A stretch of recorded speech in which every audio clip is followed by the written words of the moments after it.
안녕하세요. 박연미입니다. 오늘은 낮과 밤의 길이가 같아진다는 춘분입니다. 우수, 경칩 지나서 춘분. 이제 진짜 봄이 온다는 얘기죠. 아침 기온은 아직 쌀쌀한데 늘어나는 일조량은 꽃샘추위도 못 막습니다. 지난주 60만 명을 넘어선 코로나 1일 확진자 수도 오늘은 20만 명대 예상됩니다. 여전히 무거운 숫자지만 조심스럽게 정점 이후 감소세를 기대해봅니다. 겨울과 봄, 정점과 감소세의 경계에서 분투하는 여러분, 이성으로 비관해도 의지로는 낙관합시다. 3월 21일 월요일, 여러분은 지금 삶을 발전시킬 경제발전소를 듣고 계십니다.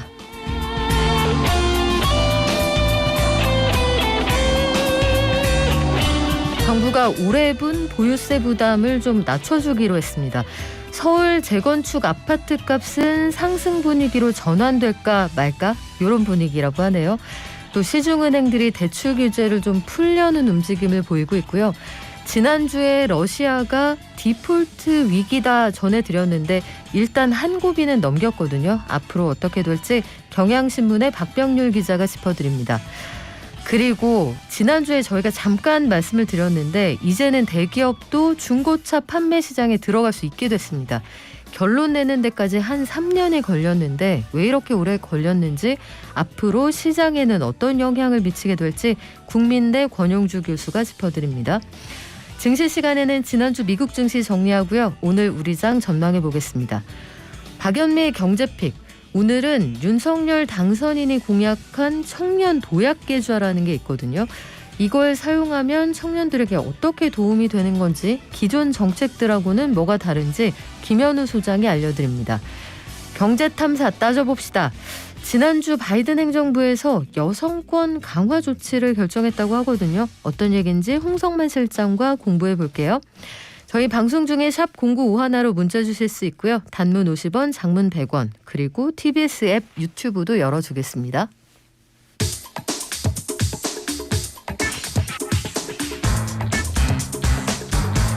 매일 아침 쏟아지는 경제 뉴스 10분만 투자하면 충분히 따라잡을 수 있습니다. 10분 경제, 주말 동안 들어온 주요 경제 뉴스 경향신문 경제부의 박병률 기자가 전해드립니다. 안녕하세요. 안녕하세요. 정부가 올해분 보유세 부담을 좀 줄여주겠다. 이게 현재 문재인 정부의 정책 기조인 거죠? 네, 이르면 모레 정도인데요. 보유세, 그러니까 재산세와 종합부동산세 관련해 가지고 이 부담을 완화하는 방안을 정부가 내놓을 것으로 지금 그렇게 알려져 있습니다. 올해분 세금을 말합니다. 정부는 일단 지난해 수준으로 보유세를 부과하는 방안을 검토하고 있는 것으로 알려졌는데요. 지난해 이제 집값이 크게 상승하면서 이 그대로 두면 이 보유세가 크게 상승할 수 있으니까 그냥 지난해 기준으로 보유세를 한번 부과해보자. 그러니까 사실상 이 보유세 부담을 내리는 그런 결과가 될 것 같습니다. 일단 정부 생각으로는 시행령 개정으로 할 수 있는 방안을 찾고 있는 것으로 알려져 있는데요. 이게 이제 공정시장 가액 비율을 낮추는 방안이 조금 유력해 보입니다. 이 재산세는 공시가격의 공정시장 가액 비율을 곱해서 이제 세금을 부과하게 되는데요. 이 비율을 낮추게 되면 아무래도 이제 보유세가 낮아지게 됩니다. 현재 지방세법을 보면 재산세의 경우는 공정시장 가액 비율을 40에서 80% 사이에서 주택의 경우 부과할 수 있고요. 또 종부세법에 보면 60에서 100% 사이에서 정부가 시행령으로 조정을 할 수가 있는데요. 올해의 기준으로 보면 재산세의 경우는 공정시장 가액 비율이 60% 그리고 종부세는 100%로 각각 적용이 됩니다. 이걸 만약에 재산세의 경우에 40%로 낮추고 종부세도 60%로 이 공정시장 가액 비율을 조정을 하게 되면 보유세 부담이 좀 크게 줄어듭니다. 혹은 아예 공시가격의 기준을 올해치가 아니라 지난해치를 지금 적용하는 방안도 있는데요. 이때는 좀 법 개정을 해야 되기 때문에 조금 복잡해집니다. 공시가격은 이미 나오지 않았어요? 모레 이제 발표가 됩니다. 그래요. 그런데 지금까지 요 방안만 가지고도 일단은 보유세 부담을 좀 줄여주겠다, 이게 현 정부의 입장인데, 윤석열 당선자는 이거보다 재산세 부담을 더 낮춰주겠다, 이런 입장인 거네요. 네, 문재인 정부는 이제 지난해 수준으로 이 보유세를 좀 낮춰보자라는 얘기고요. 윤석열 그 당선자는 2020년 수준으로 되돌리겠다, 이런 입장입니다. 2020년이면 이제 본격적으로 집값이 오르기 전에 그 수준으로 보시면 됩니다. 그리고 지난 대선 과정에서 민주당도 2020년 수준으로 되돌리겠다라는 이제 입장을 밝혔기 때문에 전반적으로는 아마 2020년 수준 보유세로 돌아갈 가능성도 있지 않느냐, 이런 얘기도 나옵니다.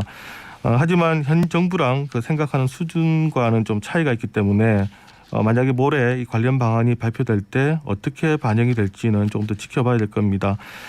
일단 그 문재인 정부가 그 올해 부과할 보유세안을 발표를 하고 나면 좀 시장 혼란을 생각해서도 좀 다시 조정하기는 어려워질 수가 있는데요. 물론 그 윤석열 그 정부가 출범한 이후에 재조정할 수 있습니다만 여러 가지 이제 부작용들이 있기 때문에 좀 그렇게 쉽지는 않습니다. 그 최근까지 그 알려진 바에 따르면 문재인 정부와 그리고 당선인 간의 그 정책 조율은 없었다고 하는데요. 그 사이에 뭔가 좀 이루어지고 있는지 이런 가능성도 사실은 좀 배제할 수는 없습니다.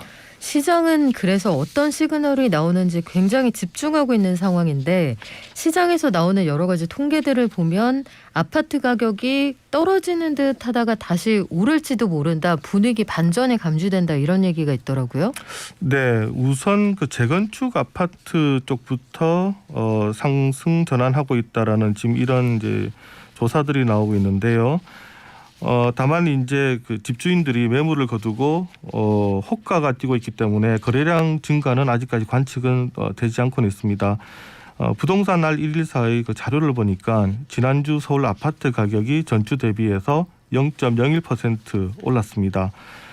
특히 이 중에서도 그 재건축 아파트가 0.02% 오르면서 이 상승세를 이끌었는데요. 서울 25개구 중에서 12개구에서 가격이 올랐습니다. 특히 그 재건축 규제 완화 기대감이 컸던 강남, 서초, 양천에서 전주보다 가격 상승폭이 다소 커졌습니다. 그리고 중구, 동작, 강남, 동대문, 성북 등에서 상승을 했고요. 반면에 광진과 강동, 송파는 여전히 좀 하락을 했습니다. 하지만 앞서 말씀드린 것처럼 이제 거래량은 당분간 늘지 않을 것으로 지금 전망도 되고 있는데요.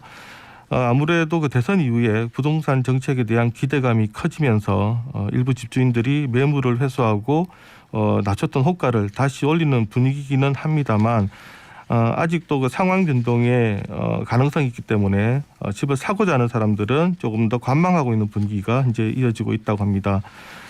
이런 상황 언제까지 이어질지 조금 더 지켜봐야 될 것 같습니다. 그래요. 통계로 보는 주택 그 매매 수급 지수는 아직까지 기준선 아래에 있기는 한데, 네. 그래도 아직까지는 그 팔겠다는 사람이 조금 많은 상황인 거는 맞죠? 네, 그 한국부동산원의 그 3월 둘째 주 자료를 보니까 서울 매매 수급 지수가 87.5를 기록을 했는데요. 이게 전주보다 0.5포인트 상승을 합니다. 이 두 주 연속 상승을 한 겁니다. 이게 100이 되면 이제 사는 사람과 파는 사람이 이제 같다는 얘기고요. 100 이하로 떨어지면 팔자는 사람이 많다는 얘기인데, 이 수급 지수가 뭐 87이니까 여전히 팔자는 사람은 많습니다만, 하지만 두 주 계속해서 이 지수가 상승을 하고 있다라는 게 이 시장에서 분위기가 좀 바뀌고 있는 것 아니냐, 이제 이런 얘기들이 나오고 있는 겁니다. 아무래도 집을 사고자 하는 사람들은 지금 상황들을 조금 더 지켜볼 텐데요. 앞서 말씀드렸던 것처럼 모레 발표되는 이런 보유세라든가 이런 부분들도 심리에 상당히 영향을 미칠 것 같습니다. 이 상황 속에서 윤석열 당선인이 대통령실을 용산 국방부 총사로 옮기겠다고 발표를 했거든요.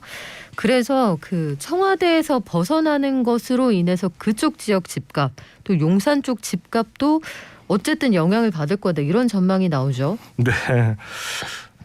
또 예상하지 않았던 또 부동산 시장에 새로운 변수가 또 하나 생긴 것 같습니다. 일단 그 대통령 집무실이 현재 그 국방부 자리로 옮겨오게 되면 아무래도 그 지역에 추진되고 있던 개발이 더 잘 그리고 더 빨리 될 것이라는 이런 기대감이 있습니다.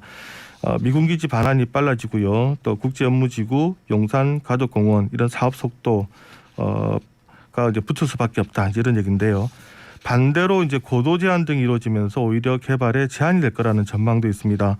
또 시위나 집회 등으로 인해서 이제 주민 고통이 심해지는 것도 부동산에는 안 좋다 이런 주장도 있는데요. 일단 어제 그 윤석열 그 당선인이 용산 지역은 이미 그 군사시설 보호를 전제로 개발이 진행되어 왔고 그렇기 때문에 청와대가 이전을 하더라도 추가적인 규제는 없다라고 강조를 했기 때문에 또 이제 이 말이 얼마나 또 부동산 시장에 영향을 미칠지 좀 더 지켜봐야 될 것 같습니다. 일단 저희가 그 용산 지역 주민들이 활용하는 그 네이버 카페, 네. 동부 이천동 커뮤니티라는 게 있는데요. 이걸 제가 지난 18일 그 설문조사 결과를 한번 봤습니다. 네. 봤더니 청와대 이전에 반대한다가 59.2%, 찬성 36.2%보다 조금 더 많았는데요. 하지만 이제 이 설문조사 결과는 어제 그 윤석열 당선인의 기자회견 전에 나온 거기 때문에 또 다른 의견이 또 반영됐을 수 있습니다. 이 찬성을 하는 이유, 용산공원 사업 추진이 가속화된다. 또 미국 백악관과 같은 지역 분위기가 조성이 될 거다. 그리고 임대 아파트가 지금 조성되는 그 양이 좀 감소하지 않겠느냐. 이렇게 꼽히고 있고요. 반대 이유로는 역시 그 교통과 통신의 통제 그리고 집회 시위가 많아지는 것 그리고 안보 공백 또 이전 비용 지출 등이 이제 지목이 되고 있습니다. 여기 활동하는 사람이 많습니까? 네, 어제 그 설문조사에는 390명이 참여를 했었습니다. 그래요. 앞으로 상황 좀 지켜봐야겠는데 은행들도 대출 규제를 좀 풀어주겠다 이런 입장인 모양이에요. 네, 지난해 그 정부가 그 가계부채 관리를 좀 강화하겠다 이런 이유로 여러 가지 지금 대출을 좀 쥐었는데요. 최근 와서 이제 전세 대출 한도라든가 신용 대출 그리고 마이너스 통장 한도가 이전 수준으로 점차 지금 돌아가고 있습니다. 일단 우리은행의 경우는 오늘부터 그 임대차 계약 갱신에 따른 전세 자금 대출 한도를 기존의 임차 보증금 증액 금액 범위 내에서 갱신 계약서상 임차 보증금 80% 이내로 이렇게 변경을 합니다. 이게 이제 지난해 10월과 같은 수준으로 대출 조건을 복원하는 조치인데요. 예를 들어서 이제 첫 전세 계약 당시에 그 1억 원이었던 보증금을 계약 갱신하면서 1,000만 원 올릴 경우에 지금은 최대 1,000만 원까지만 이렇게 빌릴 수 있었습니다. 하지만 이제 오늘부터는 전체 보증금 1억 1,000만 원의 80%인 8,800만 원 한도 내서 받을 수 있는 겁니다. 다만 이제 첫 계약 때 빌린 대출금이 있다면 이제 그 액수는 제외하고 나머지 금액만 빌릴 수가 있습니다. 전세 대출에도 약간 변화가 있다고 들었는데 어떤 게 달라집니까? 네, 일단 전세 대출 신청 기간도 이전으로 우리은행 같은 경우는 일단 돌리겠다 이렇게 얘기하고 있습니다. 종전에는 계약서상 잔금 지급일 이전까지만 대출을 신청할 수 있도록 했는데요. 하지만 이제 오늘부터는 신규 전세 계약서상 잔금 지급일 또는 주민등록 전입일 중에서 빠른 날로부터 3개월 이내까지 전세자금 대출을 신청을 할 수가 있습니다. 그렇군요. 기존에는 갱신 계약 시작일 전에만 전세 계약 갱신 경우에도 대출 신청이 됐는데 앞으로는 갱신 계약 시작일부터 석 달 안에 신청할 수 있다. 이것도 달라지는 부분인데 우리 지난주에 사실 제일 걱정했던 뉴스가 하나 있었잖아요. 네. 러시아가 우리는 빚도 못 갚는다 하고 두 손 두 발 들 수 있다. 이러면 영향이 클 수 있다라고 했는데 이 뉴스 AS 좀 해드릴까요? 네, 러시아가 달러가 있어도 하지만 저 달러 국채 이자를 지급하지 않겠느냐 저희가 이렇게 좀 의심을 했었는데요. 하지만 그 러시아의 그 달러 표시 채권을 보유했던 그 일부 채권자들이 러시아로부터 달러로 이자를 받았다 이렇게 밝히면서 지난 16일로 우리가 우려했던 그 러시아 디폴트 사태 일단 항고비를 넘겼습니다. 원래 지난 16일에 러시아는 국채 이자 1억 1,700만 달러 그리고 우리 돈으로 약 한 1,400억 원 정도 되는데요. 이걸 그 달러로 지급을 했어야 되는데 일단 무리 없이 이제 지급한 것으로 알려졌습니다. 그때 당시에 그 러시아는 이 달러가 아닌 루블화로 지급하겠다 그러면서 이제 계속 버텼는데요. 네. 만약 그 경우에 국제사회가 이것을 디폴트로 볼 것인지 아닐지 그리고 디폴트가 된다면 국제사회에 오는 충격이 클 것이다 이런 우려가 있었습니다만 그런 이제 불행한 사태는 일단 벌어지지 않았습니다. 이 덕에 지금 도움을 받은 게 우리나라의 그 원달러 환율입니다. 이 소식이 지난 금요일 날 알려졌는데요. 그러면서 우리나라 원달러 환율이 지금 1210원 밑으로 지금 떨어졌습니다. 그 전날 발표됐던 그 미국 연준의 정책금리 0.25%포인트 인상 소식과 함께 러시아의 디폴트 위기가 일단 비껴갔다라는 소식이 들리니까 이 금융시장에서는 어느 정도 이제 정책의 불확실성이 사라진 것 아니냐, 그러면서 이제 환율이 빠르게 안정을 찾았습니다. 다만 그 러시아가 이렇게 이제 급한 물은 껐습니다만 21일과 28일에도 또 이자와 원금을 갚아야 되는 지금 그런 시간이 또 다가오고 있습니다. 이 디폴트 위기가 완전히 지금 사라졌다고는 보기 어려운데요. 우리 그 원달러 환율 아마 이 우크라이나 사태 진전에 따라서 한동안 계속 좀 출렁일 것으로 시장은 전망을 하고 있습니다. 네, 지금까지 경향신문의 박병률 기자였습니다. 고맙습니다. 네, 감사합니다. 네, 10분 경제 이어갑니다. 앞으로 현대차나 기아차 같은 완성차 업체들도 중고차 시장에 들어갈 수 있게 됐거든요. 지난 17일에 이 소식 나와서 저희가 바로 전해드렸었는데 이걸 두고도 여전히 말들이 많습니다. 3년을 끌었던 이유가 있다. 아니다. 기존의 시장이 너무 투명하지 않았다. 의견이 엇갈리는데요. 앞으로 20조 원짜리 이 중고차 시장 어떤 영향을 받게 될까요? 국민대 자동차 운송 디자인과의 권용주 교수 연결돼 있습니다. 안녕하세요. 네, 안녕하세요. 교수님, 우리 전에 이 얘기 한번 했었는데 결국 네. 정부가 대기업 진출을 허용을 했어요. 그렇게 돼가고 있던 흐름이었습니다.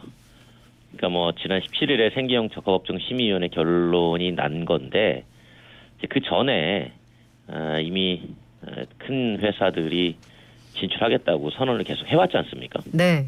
그건 이제 법적으로 문제가 없었기 때문에 이제 하겠다라고 계속 메시지를 냈던 겁니다.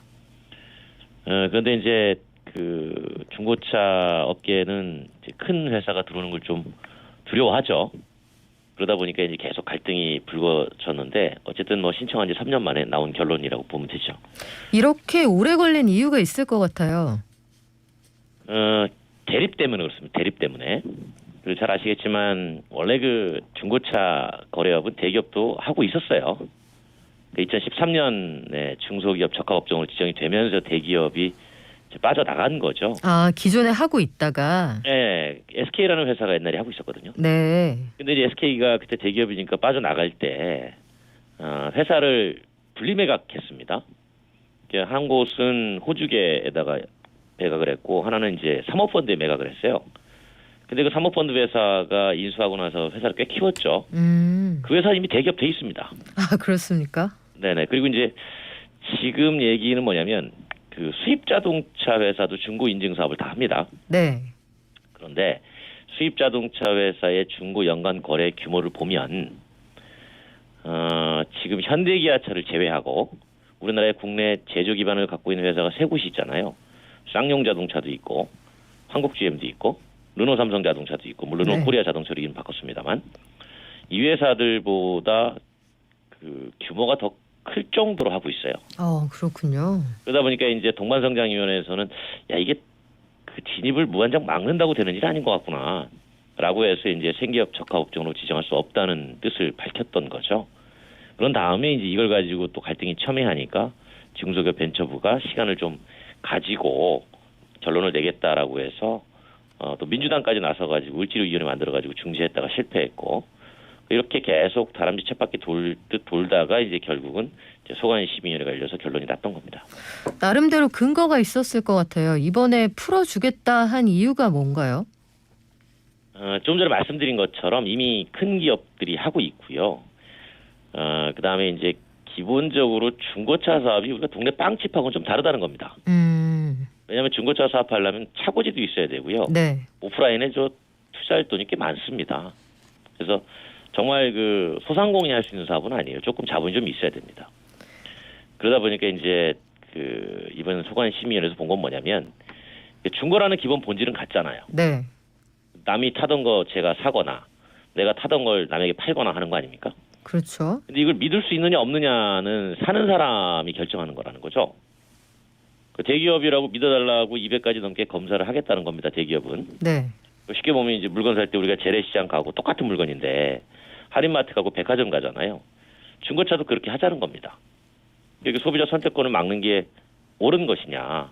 그러니까 여론은 이제 왜 선택권을 제한하냐라는 입장이었던 거고, 그러니까 백화점에 팔 수도 있고, 뭐 거기서 살 수도 있고, 비싸면 다른 데 갈 수도 있고, 이렇게 돼야 되는데, 반면에 이제 제품의 신뢰도는 파는 사람이 갖춰야 될 기본 덕목이라는 거죠. 이걸 소비자가 더 이상 걱정하지 않도록 만들어주는 게 이제 중재자의 역할이었던 걸로 보여지고, 문제가 생기면 보상 청구하고 보상 잘 받으면 된다는 겁니다. 이게 잘 되지 못하니까 대기업 진출을 반길 수밖에 없었던 소비자 의견이 이제 나오게 된 거죠. 그렇군요. 그러면 기존 업체들하고 완성차 업체들이 파는 중고차는 뭐가 다릅니까? 똑같습니다. 그냥 똑같이 중고예요. 근데 뭐냐면 제가 네. 말씀드린 것처럼 네. 그렇게 파는 제품을 사는 사람이 믿을 수 있느냐 믿을 수 없느냐. 근데 그것도 믿을 수 있는지 없는지는 소비자가 판단한 겁니다. 그럼 이제 파는 사람은 네. 이거 잘 믿어주세요라고 뭔가 조치를 해야 되겠죠. 그냥 팔 수는 없잖아요. 그렇죠. 그러니까 현대자동차는 이런 얘기하는 거죠. 전국에 우리 정비 네트워크 있고 어려운 것도 다 고쳐내는 하이테크 센터가 있으니까 우리가 한 200가지 정도 검사를 해서 완전히 문제가 없도록 만든 다음에 다시 차를 팔겠습니다. 라고 하니까 이제 소비자들은 차라리 돈을 좀 내더라도 나는 그 차 사겠다라고 하는 사람은 그 차를 사면 되고요. 근데 일반 중소사업자나 뭐 기존 중고차 매매 사업자들이 하는 제품 중에 반드시 뭐 문제가 있다라고 볼 수는 없는 거 아닙니까? 그렇죠. 예, 그러니까 그분들은 또 그분들 나름대로의 우리 제품에 신뢰가 갑니다라고 거래를 하면 뭐 그걸 가지고 또 저렴하게 살 수 있는 거고요. 그러니까 모든 거를 소비자 선택권에 맡기겠다는 겁니다. 업체 사이의 경쟁을 통해서 소비자들이 보다 나은 중고차를 살 수 있게 하겠다. 정부 입장은 뚜렷한 것 같은데 네네. 현대차나 기아차가 기존 중고차 업체들의 이 강력한 반발에도 불구하고 이 시장에 너무나 들어가려고 했던 이유가 있을 것 같아요. 요즘 차 사는 사람이 많이 줄었어요. 아, 그렇습니까? 새 차 사는 사람이. 우리나라 자동차 시장이 연간 180만 대 정도 되는데 이 180만 대에서 늘거나 줄지 않은 게 벌써 꽤 오래전 일입니다. 15년 됐어요. 그러니까 이제 차 사는 사람 대부분이 다 차를 바꾸는 수요입니다. 아, 새로운 수요가 들어와야 되는데 인구가 줄어서 불가능해요. 지금 상태에서 그러면 신차가 늘어나려면 1가구 3차가 돼야 됩니다. 그러니까 이제 수익이 줄어들 가능성이 생기죠. 이걸 보전하는 방안으로 중고차로 눈 돌리는 겁니다. 왜냐하면 그렇군요. 중고차는 신차는 한 번 팔고 그만이잖아요. 네. 중고차는 한 번 팔고 다시 사와서 또 팔고 많게는 10번까지 팔 수 있어요. 그러니까 손이 계속 바뀔 때마다 수수료 수입이 생기니까. 그렇죠. 그러니까 여기는 시장이 계속 만들어질 수밖에 없는 구조를 갖고 있어서 이쪽에서 판매 중간에 유통 수익을 가져가면 신차 판매 수익을 보전하는 방법으로 생각을 할 수가 있는 거죠. 그래요. 소비자들은 일단 반기는 입장이라고 하셨는데 앞으로 우리 시장에는 어떤 영향을 미치게 될까요? 기본적으로 이걸 중소기업하고 대기업의 밥그릇 싸움으로 보는 시각 자체가 조금 좀 달리 봐야 될 것 같고요. 그래서 말씀하신 대로 소비자는 진입을 반기니까 다만 이제 어떻게 보면 이게 기존의 불신이 만들어버린 현상 아닙니까? 그러니까 허용은 해주되 기존 사업자들의 신뢰를 높이는 방안은 정부가 마련해 주는 게 적절해요. 왜냐하면 안 그러면은 중소사업자들이 큰 회사하고 경쟁이 안 되죠. 그러니까 중소사업자들이 경쟁할 수 있는 뭔가 제도적 근거를 가지고 지원을 해주면서 동시에 이제 대기업들도 들어와서 서로 경쟁하면 결국은 소비자들은 신뢰할 수 있는 제품을 사게 되는 만족감을 얻어가겠죠. 그게 가장 적절한 방법이에요. 현대차가 나름대로 상생 방안도 내놨다고 들었는데 뭘 어떻게 하겠다는 겁니까? 제조사가 들어오니까 다 물량 가져가는 거 아니냐. 네. 그런 우려를 한단 말이죠. 그러니까 현대차가 그거 아닙니다. 우리가 할 수 있는 건 전체 한 270만 대 중에 한 10% 한 27만 대 정도만 장기적으로 27만 대까지만 가고 그 이상은 안 할 겁니다라고 얘기를 하고 있는 거죠. 그러면 시장은 계속 커갈 거니까 네. 한 20만 대에서 25만 대 정도만 만들면 나머지는 기존의 이제 사업자의 물량 가는 거고요. 다 빠져나가는 게 아니라 중소거래 사업자들은 한 20% 정도 예측을 하더군요.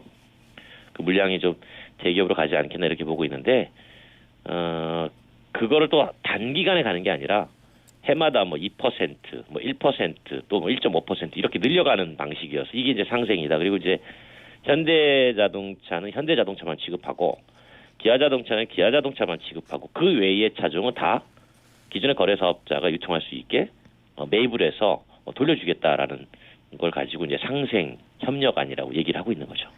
그래요. 시장이 어떻게 흘러가는지는 지켜봐야겠는데 실제 판매는 언제부터 이루어지나요?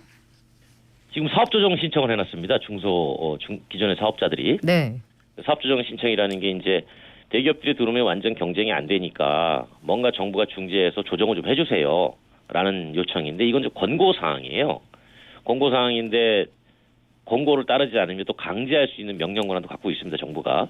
그래서 사업조정 권한이 올해 상반기에 끝나고 아마 여기서 이제 상생협력안이 만들어질 것 같습니다. 만들어지고 나서 아마 하반기부터는 본격적으로 온라인을 중심으로 판매하지 않을까 그렇게 예상하고 있는 겁니다. 그래요. 시장의 신뢰를 회복하는 게 아마 소비자들의 사랑을 받는 가장 빠른 방법이 아닐까 그렇죠. 싶습니다. 네. 네, 지금까지 국민대 자동차 운송 디자인과의 권용주 교수였습니다. 고맙습니다. 감사합니다. 저희도 문자 계속 많이 올려주시는데요. 그 중고차 시장 관련해서는 저희가 시장 변화가 있을 때마다 정리해서 알려드릴게요. 그리고 코로나19 확산세가 무섭습니다. 지금 거의 누적 확진자 수가 어마어마한 숫자다. 다만 이제 지난주가 정점이고 조심스럽게 하락세를 보이는 것 아니냐 이런 전망들이 속속 나오거든요. 그래도 방역수칙 준수해 주시고요. 마스크 착용, 사회적 거리 두기 계속 지켜주시기 바랍니다. 개미 한 마리, 개미 두 마리, 개미 세 마리가 사과를 들고 하나, 둘, 셋. 네, 국내외 증시 상황 전해드리죠. 키움증권의 한지영 연구원 연결돼 있습니다. 안녕하세요. 네, 안녕하세요. 지난주 금요일 미국 증시 어땠습니까? 네, 4거래일 연속 상승세를 보였습니다. 그래서 안개도 자욱하고 한동안 극심한 정체를 빚고 있었던 도로가 점차적으로 뚫리고 있는 이러한 분위기인데요. 일단 3월 FOMC가 끝나면서 연준의 정책에 대한 불확실성도 일정 부분 완화가 됐고 또 러시아랑 우크라이나랑 휴전 협상이 일정 부분 진정을 보이고 있다는 점, 그리고 중국 역시 경기 부양에 적극적으로 나서기로 했다는 점, 이러한 요인들이 전반적인 증시의 투자 심리 회복에 기여했다라고 보시면 될 것 같습니다. 바이든 대통령하고 시진핑 주석 사이의 전화 통화 내용이 증시 안도감을 줬다. 이런 주장도 있는데 어떤 얘기가 오갔나요? 네, 간단히 말씀을 드리면은 양국 간에 모두 이제 러시아 제재를 둘러싸고 의견 차이를 빚었던 것은 맞습니다. 그래서 중국은 러시아에 대한 제재로 인해서 지금 인민들을 포함한 러시아 국민들이 피해를 입을 거고 이거는 전 세계 경제가 위기를 막고 돌이킬 수 없는 손실을 초래할 것이라고 하면서 러시아에 대한 제재를 비판을 했습니다. 그러면서도 미국이나 중국 모두 우크라이나 사태에 있어서 평화적인 해법 마련을 우선순위로 지금 두고 있다는 점이 이번 대화를 통해서 확인이 되었고 이게 증시에 안도감을 제공했다라고 보시면 될 것 같습니다. 그래요. 러시아의 입장이 좀 헷갈리기는 합니다. 극초음속 무기가 사용되고 있다. 이런 소식과 맞습니다. 중국에서는 그런데 약간 온도차가 보이긴 해요. 왕이 외교부장이 이제 전쟁과 제재 둘 다 반대한다라고 했으니 온도차가 실제 정책에 어떻게 반영될지 좀 지켜보겠습니다. 금요일에 일부 연준 위원들이 긴축을 더 강화해야 된다 이런 얘기도 했다고 하는데 이건 어떤 내용인가요?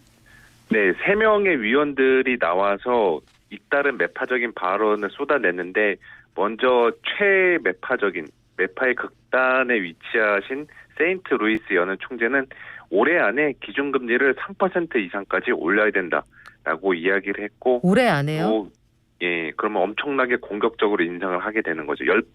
한 6번 이상, 8번 이상은 인상해야 된다라고 주장을 하고 있는 것으로 이해를 하시면 됩니다.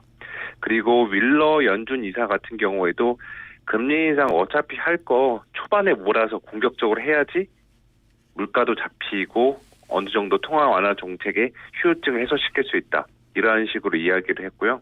또 미니애폴리스 연은 총재도 인플레이션 압력이 강해질 경우에 연준은 더 공격적으로 움직일 필요가 있다라고 이야기를 했습니다. 더 나아가 이번 주에도 파월 의장을 포함해서 몇몇 위원들의 발언이 예정되어 있다는 점도 주중 투자자들의 경계감을 갖게 만들 수는 있습니다. 하지만 주목해야 될 거는 1월 양적 긴축 사태 이후에 불안한 흐름을 보였던 채권 시장과 주식 시장의 변동성이 지금 안정되고 있다라는 점에 주목을 해볼 필요가 있어요. 또 3월 FOMC 결과에도 저희가 중시를 해야 되는데 연준은 인플레이션과 경기 전망 그리고 연내 긴축 경로를 둘러싸고 시장과의 괴리, 간극을 좁혀줬다라는 측면에 한번 주목해 보시면 될 것 같습니다. 그래서 지난주 금요일에 몇몇 위원들이 공격적인 인상 발언을 했음에도 불구하고 당분간은 연준 정책에 대한 시장의 민감도는 크게 확대되지 않을 것으로 전망을 하고 있습니다. 네, 이번 주 투자자들이 주목할 만한 이벤트가 있을까요? 이번 주는 뭐 다행인지 몰라도 그렇게 매크로상 거시 경제상 대형 이벤트는 없습니다.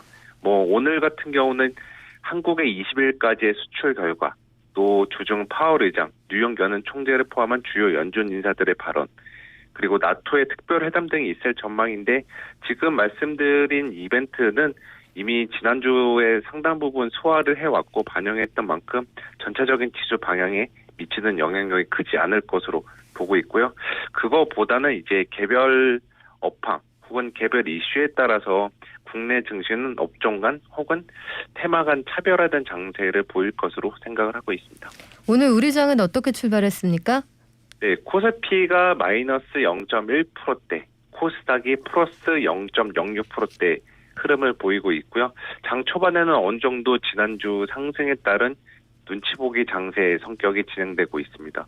그리고 오늘 동반 강세를 보이는 업종은 종이 목재, 비금속 광물, 화학 등 경기 민감주들이 상당 부분 좋은 주가 흐름을 보이고 있고 이를 미루어 보건대 일각에서 우려하고 있었던 스태그플레이션 불안감도 어느 정도 좀 완화가 되고 있지 않나라고 생각을 하고 있습니다. 네, 지금까지 키움증권의 한지영 연구원이었습니다. 고맙습니다. 네, 감사합니다.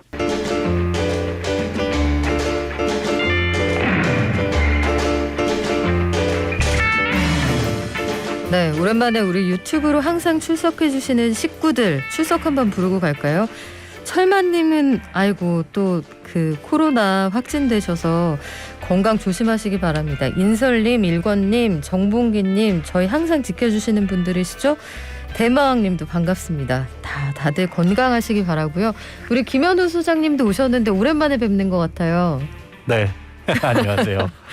소장님 오늘 그 예. 청년 희망 적금 이어서 청년 도약 계좌 바통 터치하는 이 청년 관련 금융 상품 가지고 오셨는데 네, 그렇습니다. 최근에 우리가 난리도 이런 난리가 없다고 했던 금융 상품이 바로 청년 희망 적금이잖아요. 그랬죠. 이게 290만 명이 몰렸던 히트 상품인데 이걸 청년 도약 계좌로 이어받는다는 게 윤석열 당선인의 정책이잖아요. 네, 공약집에 있습니다. 그러니까 두 개가 다른 상품인데 간판을 바꾼다는 거예요? 아니면 적금은 놔두고 계좌가 하나 더 생긴다는 거예요? 현재로서는 후자입니다. 적금은 놔두고 계좌가 새로운 것이 하나 더 생기는 건데 이 중복 가입이 불가능하다. 그러니까 새로운 것이 하나 더 생긴다 이렇게 보시면 됩니다. 그러면 청년 희망 적금에 이미 가입한 분들이 많을 텐데 네. 이분들은 새로운 정부가 출범한 이후에 생긴다고 하는 청년 도약 계좌 여기에는 가입이 안 될 가능성이 크다는 얘기네요. 네, 그래서 이제 추가적으로 나온 걸로는 지금 아직까지는 공약이고 구체적인 내용은 안 나왔지만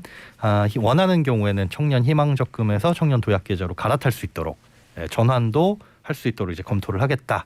이렇게 밝히고 있습니다. 그래요. 그러면 어떤 게 유리한지 우리가 공부를 좀 미리 해놔야 될 텐데 네. 청년 도약 계좌 이게 일명 1억 만들기 통장 이렇게 불린다는데 구체적으로 디자인이 어떻게 되어 있습니까? 일단 청년이면 만 19세에서 34세 그리고 소득이 있어야 됩니다. 소득이 있으면 그 소득을 뒷받침해 준다 이런 성격이거든요. 마치 이제 근로장려금 같은 거죠. 청년이 소득이 있으면 매달 최대 70만 원 한도 내에서 저축을 하면 정부가 최대 40만 원까지 그중에서 70만 원 중에서 40만 원을 지원을 해준다라는 겁니다. 10년 동안 넣어야 되고요. 그리고 여기에는 이제 연 3.5% 복리 그리고 비과세 혜택이 있습니다. 복리라는 말 우리가 많이 쓰는데 네. 복리가 대체 뭐냐 이거 궁금한 분들 있을 수 있거든요.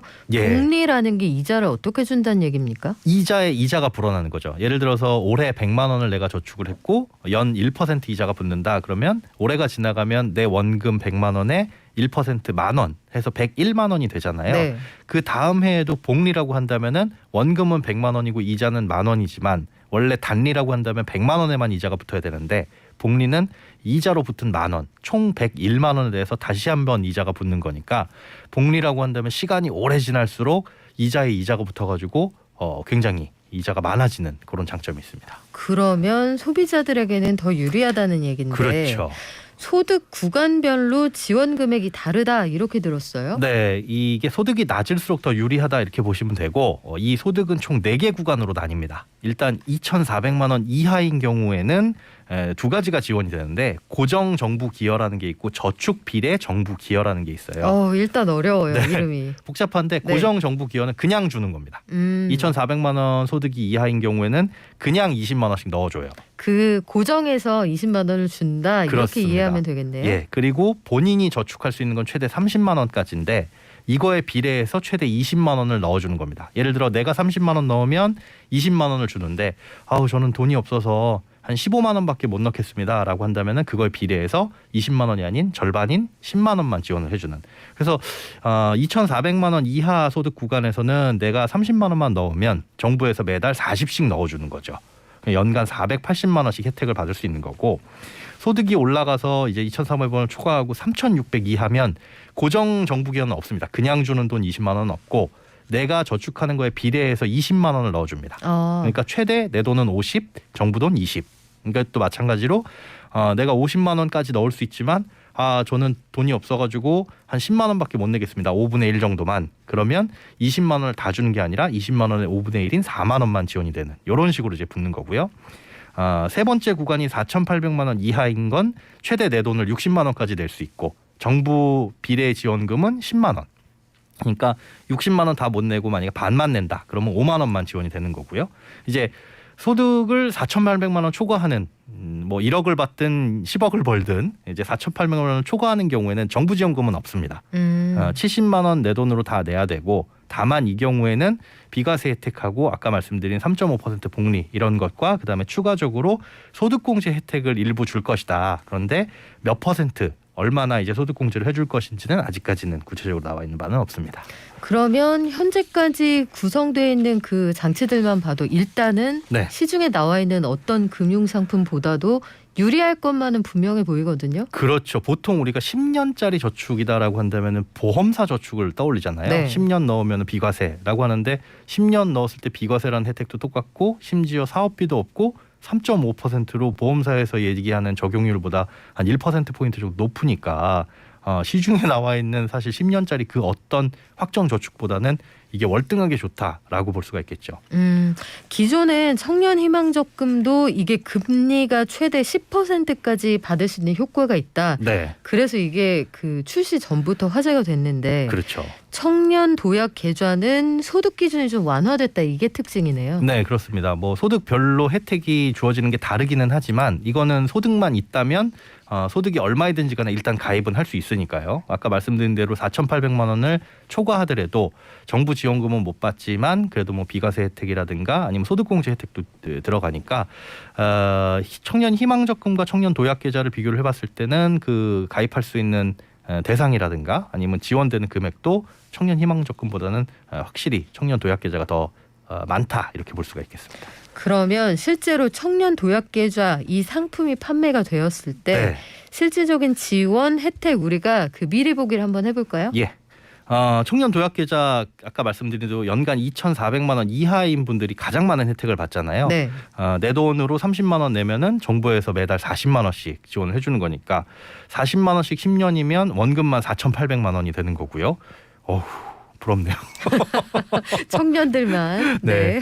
4,800만 원에 이제 이자 3.5% 복리를 계산하면 954만 원 정도가 이자로 붙어요. 그러니까 이자까지 포함하게 되면 5,754만 원이 붙는 거거든요. 이게 1억 만들기 계좌라고 말씀을 드렸잖아요. 네. 그러니까 전체 1억 중에 57%는 지원금으로 구성이 된다. 지원금과 이자로 구성이 된다. 이렇게 네. 보시면 되는 거고 뭐 이자는 사실 은행이 주는 거니까 그건 정부 지원금 아니잖아라고 했을 때 정부 지원금을 그렇게 싹 발라내게 되면 40만 원씩 연간 4,800만 원에 정부에서 해주는 거 이제 비과세 혜택이니까 비과세로 인한 혜택이 한 146만 원 정도 되거든요. 이렇게만 발라낸다고 하더라도 한 4,900만 원이 조금 넘습니다. 그러니까 1억을 만들면 있어가지고 한 절반 정도는 정부에서 지원을 해주는 혜택이다 이렇게 보시면 되고요. 든든하네요. 그렇죠. 이제 청년 희망적금 같은 경우에는 사실 만기가 2년밖에 안 되다 보니까 실질적으로 받을 수 있는 게 뭐 저축 장려금 한 36만 원 정도. 이렇게 비교를 하자면 물론 이제 기간이 다르긴 하지만 산술적으로 나눠봤을 때도 훨씬 더 큰 금액을 지원을 받을 수 있다. 이렇게 보시면 됩니다. 일단 기간의 차이가 있기 때문에 예. 총액의 차이가 있을 수밖에 없을 것 같은데 그렇죠. 이게 단순히 적금으로만 돈을 쌓아놓는 게 아니다. 네. 투자도 가능할 것 같다 이런 얘기가 있어요. 네, 그렇습니다. 지금 공약집에 나와 있는 걸로는 이게 예금형에 대해서 설명을 이렇게 드렸는데 이렇게 정부에서 뭐 한 달에 40만 원 내지는 뭐 10만 원 정도가 지원이 되잖아요. 이거를 예금식으로 집어넣는 거 말고도 주식형이나 채권형 이런 쪽으로도 이제 운용이 가능할 수 있도록 만들겠다라고 했어요. 그러니까 나는 예금보다는 10년 정도면 그래 주식으로 좀 공격적으로 투자를 해볼 거야. 주식형 펀드를 가입할래라고 한다면 여기에 같은 금액을 넣어줄 수가 있는 거니까 이런 경우에는 수익률이 훨씬 더 높을 수도 있고 혹은 3.5%로 정해진 이자보다 더 낮은 수익을 볼 수도 있고 요건 이제 그때그때 달라질 수가 있겠죠. 지금 들으시면서 마리봉님도 물어봐 주셨는데 네. 가구 소득이나 재산 기준은 적용이 안 됩니까? 있습니다. 요게 이제 이 약간의 문턱이라고 볼 수가 있겠는데요. 네. 요 재산이나 가구 소득을 보기는 하는데 요것도 사실은 맹점이 있어요. 일단은 지금 청년 희망적금 말고 현 정부에서 추진하고 있는 청년 내일 저축 계좌라는 게 8월부터 가입이 가능합니다. 네. 이때 뭘 보냐면 가구 소득하고 가구의 재산을 보거든요. 가구 소득 같은 경우에는 현재 중위소득 100%를 기준으로 하고 있습니다. 근데 이 중위소득 100% 같은 경우 올해 기준 1인 가구는 194만 원. 뭐 그런데 청년 같은 경우에 부모님하고 같이 살고 있다. 부모님 2분, 나 혼자 하면 3인 가구잖아요.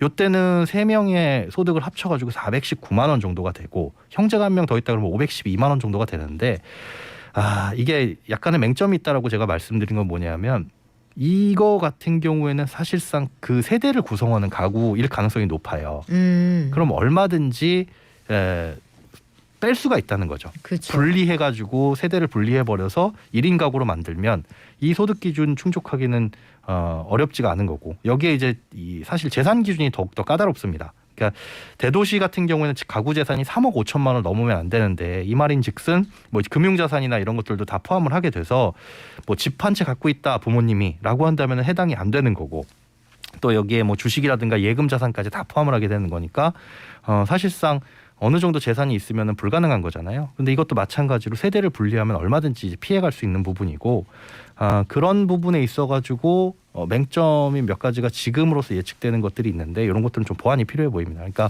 세대를 분리하거나 아니면 만 19세가 됐을 때 소득을 한번 만들어주는 거죠. 임의로 뭐 어디 가서 아르바이트를 하고 와라라든가 네. 아니면 진짜 그래서는 안 되겠지만 국세청에 소득 신고를 소득이 있는 것처럼 허위 신고를 할 수도 있습니다. 그러네요. 이게 그쵸. 맹점이 항상 모든 제도에 있게 마련이긴 네. 한데 청년희망적금 때는 또 자산 기준이 없어서 이게 논란이 되기도 그렇습니다. 했었잖아요. 그러면 새로운 정부가 등장한 이후에 판매가 될 청년 도약계좌 이게 만기가 10년이라는 게 장점이자 단점이다 이런 주장도 있더라고요. 네, 10년 동안 열심히 돈을 모으면은 이제 크게 목돈을 만들어서 도약을 할 수 있다라는 기회가 주어지는 건데 문제는 이제 중간에 깨게 되면 그 혜택이 사라집니다. 얼마나 사라질지는 구체적으로 나와 있지는 않았지만 네. 10년 유지하는 걸 일단 기준으로 가거든요. 그러다 보니까 아마 대부분의 혜택이 사라질 걸로 보여서 요거는 유지가 돼야 되는데 다만 이제 꼭 필요한 경우 있죠. 집을 산다거나 뭐 보증금이 필요하다거나 그럴 경우에는 해약을 했다가 재가입도 가능할 수 있도록 추진을 한다고 하는데 그건 좀 이제 구체적으로 내용이 나오면 좀 살펴봐야 될 것 같습니다. 근데 청년 희망적금이든 아니면 새로운 정부가 판매를 시작한다고 하는 청년 도약계좌이든 결국은 네, 지원을 하려면 돈이 있어야 되잖아요. 그렇죠. 재원이 가장 큰 문제인데 이 돈은 어디서 납니까? 그게 아직 안 나와 있어요. 사실 이게 공약에 포함되어 있는 거다 보니까 네. 예, 그 공약에 어떻게 재원을 마련할 것입니다라는 것들은 사실 구체적으로까지 명시되지가 않았었거든요. 그러다 보니 청년 희망 적금 같은 경우에도 지금 290만 명이 몰렸잖아요. 그거에 대한 재원도 지금 2년 동안 1조가 넘는 돈이 필요한데 이거 같은 경우에 10년 동안 훨씬 더 큰 금액을 지원을 함에 있어가지고 이걸 어떻게 마련할 것이냐라는 부분들에 대한 것도 지금 안 나와 있고 또 3.5%를 이자를 주는 건 은행이잖아요. 네. 은행이 10년 동안 그만큼을 줘야 된다라는 부담도 있는데 이건 또 어떻게 커버를 할 것인지에 대한 부분들도 아직 숙제로 남아있는 상황입니다. 그래요. 이게 구체적으로 어떻게 충당이 될지 이게 결국은 액션 플랜을 좀 봐야 되겠네요. 네, 그렇습니다. 이게 은행권에서 기금을 마련하는 방식이 될지 어떻게 될지는 좀 봐야겠습니다. 상반기 지나봐야 구체적인 윤곽이 드러나겠어요. 네, 6월에 가입할 수 있는 것으로 보이거든요. 그래서 그때쯤 돼가지고 좀 세부적인 내용이 나오고 보완책이 나오면 그때 다시 한번 간략하게 설명을 드리도록 하겠습니다. 네, 지금까지 행복자산관리연구소의 김현우 소장이었습니다. 고맙습니다. 네, 고맙습니다.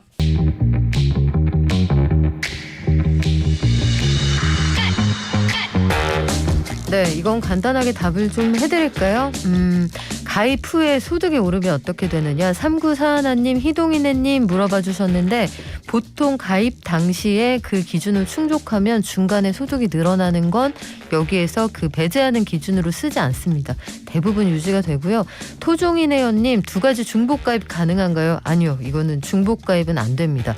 대부분의 정책금융상품은 보다 많은 사람, 보다 소득이 적은 사람들에게 폭넓게 지원하기 위해서 그래서 디자인이 된 것들이라 그거는 좀 어렵다는 거, 이런 거는 유의하시면 좋겠네요. 그리고 둘 중에 어떤 게 유리할지 나중에 저희가 비교도 한번 해드릴게요. 자, 그 사이에 손님 오셨는데요. 참세상연구소의 홍성만 실장님 오셨습니다. 안녕하세요. 네, 안녕하세요. 미국에서 바이든 대통령 최근에 러시아 우크라이나 사태로도 많이 노출이 됩니다만 성별 임금 격차 해소 또 뭐 네. 여성권 강화 이런 조치들을 발표하기도 했다고 하는데 네네. 이게 우리에게는 또 어떤 의미를 가지게 될지 한번 구체적으로 알아볼게요. 남녀 간의 임금 격차 해소를 위해서 미국에서 새로운 조치가 나왔다. 어떤 네. 내용입니까? 네, 먼저 그 미국은 그 남녀의 성별 임금 격차를 알려주는 동일 임금의 날, 이퀄 페이데이라는 날이 있습니다. 올해는 이제 3월 15일이었는데요. 이날 그 미국 바이든 대통령이 이날을 맞아서 그 연방 정부와 정부 납품업체 직원의 그 남녀 임금 격차를 줄이기 위한 이제 새로운 조처를 밟겠다, 이렇게 이제 밝혔습니다. 먼저 취업 지원자의 이전에 이제 그 급여를 얼마를 받았는지를 묻지 못하도록 하는 과거 이력을 묻지 못하게 하는 그런 그 새로운 행정 명령에 이제 서명을 했고요. 노동부도 이제 정부 계약업체들 이제 직원들의 이제 성별이나 인종에 따른 임금 불평등을 해소하기 위해서 급여 회계 감사를 강화하는 지침을 내렸습니다. 그리고 또 이날 그 바이든 대통령은 그 여성 폭력 방지법 제도입에도 이제 서명을 했는데요. 이 법안은 원래 이제 시행되고 있었는데 이전에 그 트럼프 대통령 시절인 2019년에 폐지시켰습니다. 그런데 이제 이게 그 코로나19 팬데믹에 따라서 뭐 이 봉쇄라든가 이제 가정 격리가 좀 확대되고 그에 따라 이제 가정 폭력이나 여성 폭력이 이제 증가하면서 이 여성 폭력 방지법 이제 재도입한 게 아니냐, 그런 대처로 해석이 되고 있습니다. 미국은 남녀 간의 임금 격차가 어느 정도 됩니까? 임금 격차가 좀 뭐 여기는 좀 상당한 수준인데요. 그 2020년 기준으로 미국의 정규직 남성이 이제 1달러를 벌 때 같은 조건의 여성은 이제 83센트를 벌었다고 해요. 그러니까 남성 노동자 그 임금 대비 여성 그 임금 비율이 83% 정도 되는데요. 여성이 이제 대략 40년간의 이 커리어를 지속한다면 동일 조건의 이제 남성과 비교해서 약 40만 달러, 우리 돈으로 한 5억 원 정도 손해를 본다고 합니다. 특히 이제 흑인이나 라틴계, 아시아계 여성과 그리고 이제 아메리카 원주민 여성들은 그 손해가 이제 더 크다고 이제 이렇게 알려져 있는데요. 그래서 미국은 이제 남녀 간 그 인종 간 임금 격차가 여전히 큰 나라다, 이렇게 좀 볼 수 있겠습니다. 우리나라는 어때요? 네, 우리나라는 미국보다 이제 성별 임금 격차가 더 크게 벌어지고 있는 OECD 최고 수준의 이제 그런 나라인데요. 가장 이제 여성 차별이 심한 나라 중에 좀 하나입니다. 안타까운 일이죠. 2020년 기준으로 해서 그 남성 임금 대비 여성 임금 비율이 66.3%. 그러니까 이제 남성 노동자가 100만 원 벌 때 여성 노동자는 66만 3천 원을 벌었다는 얘기입니다. 그래서 이 여성 노동자가 그 남성 노동자만큼 벌기 위해서 우리나라는 무려 반년을 더 일해야 되는 그런 상황이고요.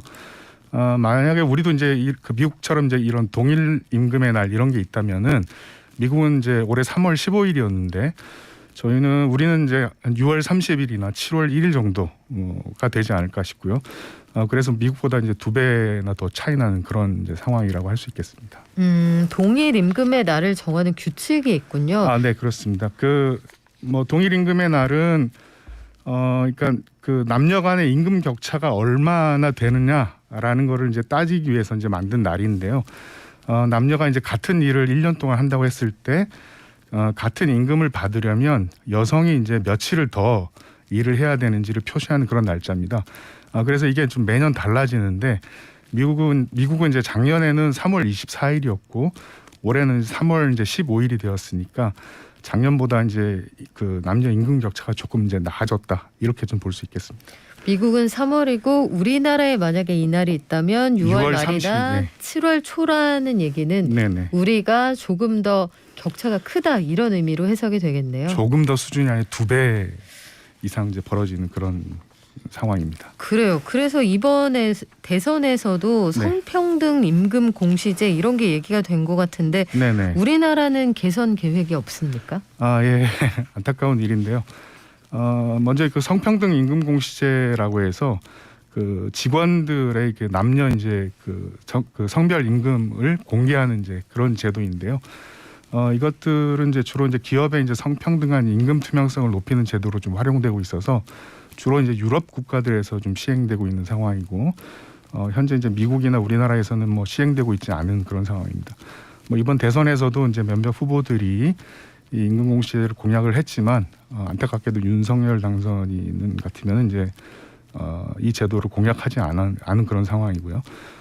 그래서 아무래도 이를 좀 강력한 좀 사회적인 요구가 있지 않은 한 이제 시행이 좀 어렵지 않겠나 그렇게 보여집니다. 코로나19 상황 속에서 우리가 약한 일자리부터 사라지기 시작했다는 말씀을 몇 번 전해드린 적이 있는데 네. 코로나19 이후에도 이 격차를 줄여야 한다. 그리고 일자리를 빼앗긴 사람들이 돌아올 수 있게 해야 된다. 이런 얘기들 많이 하잖아요. 네, 그렇습니다. 윤석열 당선인은 정책을 통해서 이걸 구현하겠다. 이런 계획들 좀 밝힌 게 없나요?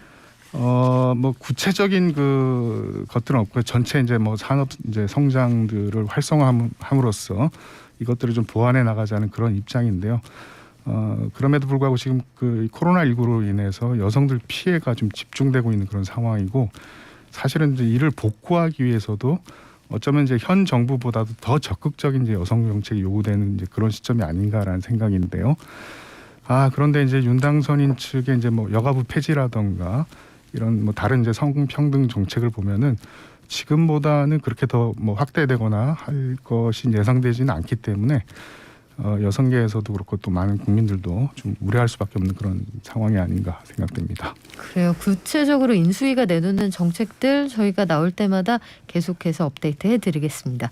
지금까지 참세상연구소의 홍성만 실장과 함께했습니다. 고맙습니다. 네, 감사합니다. 청년들을 위한 금융정책 관련해서 여러 가지 의견들 주시네요. 10년이라는 기간을 유지하기 현실적으로 힘들다. 저도 좀 공감하는 부분이 있는데 10년 동안 해약이 불가능하고 만약에 중간에 해지를 하면 이게 혜택을 다 걷어간다라고 할 때 얼마나 많은 청년들이 혜택을 볼 수 있느냐. 이건 고민거리가 될 것 같아요. 다만 중단했다가 이어갈 수 있는 제도 이런 거 국민연금 있지 않습니까? 이런 제도로 좀 보완을 하면 좋을 것 같고 청년들 사이에서도 계층이 나눠질 거다 이런 주장들을 하시는데 아마 1억 원이라는 숫자 여기에 목표를 두고 해서인 것 같아요. 여러 가지 좀 다층화가 필요할 것 같습니다. 저희도 많이 고민해서요. 내일도 건강하게 돌아오겠습니다. 발전.